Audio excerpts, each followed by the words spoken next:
बिस्मिल्लाहिर्रहमानिर्रहीम। अस्सलाम वालेकुम मोअज़्ज़िज़ व्यूअर्स, दोस्तों ऐं साथियो। अॼु मुंहिंजी तकरीर जो उनवान आहे असांजो क़ौमी शाइर ऐं हीरो डॉक्टर अल्लामा मोहम्मद इक़बाल। ऐं पंहिंजी तकरीर जो आगाज़ क़ौमी शाइर जे हिन शेर सां कंदुसि।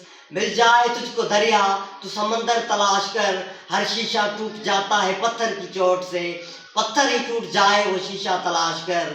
सजदों से तेरे क्या हुआ, सदियां गुजर गई, दुनिया तेरी बदल दे वो सजदा तलाश कर, वो सजदा तलाश कर।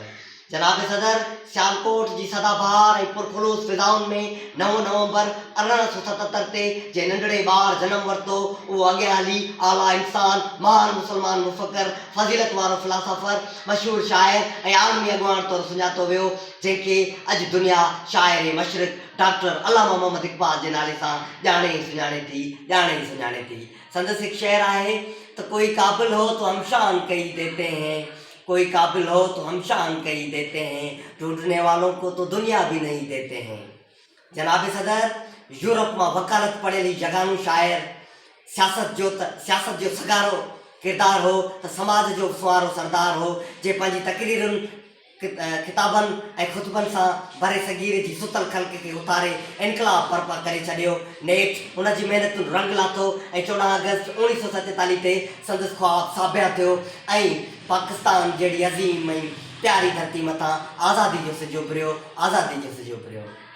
ख्वाहिश से नहीं गिरते फल झोली में, वक्त की शाख को हिलाना होगा मेरे दोस्त, कुछ नहीं होगा अंधेरों को बुरा कहने से, अपने हिस्से का दिया खुद ही जलाना होगा।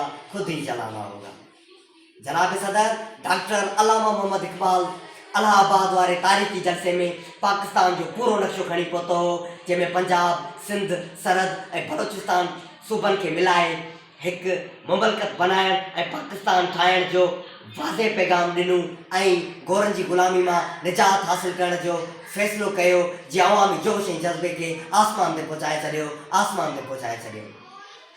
मोहब्बत की तमन्ना है तो वो वस्फ़ पैदा कर, जहाँ से इश्क चलता है वहाँ तक नाम पैदा कर। अगर सच्चा है तू मेरे इश्क में ए बनी आदम,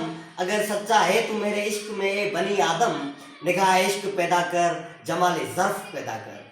जनाब सदर, डॉक्टर अल्लामा मोहम्मद इक़बाल हिन धरती जो हिकु वॾो मुफ़क्कर ऐं मुदब्बर हो, हिकु अज़ीम मुक़रर ऐं मोतबर हो, हिकु शानदार शाइर ऐं लाखिणो लेखक हो, जंहिं पंहिंजी कामयाब सियासत तां क़ौम खे कामयाबियुनि सां हमकिनार करायो ऐं जंहिंजी बदौलत अॼु पाकिस्तान दुनिया जे नक्शे ते निर्वार आहे। आख़िर में ही शेर पढ़ी पंहिंजी जाइ वठंदुसि।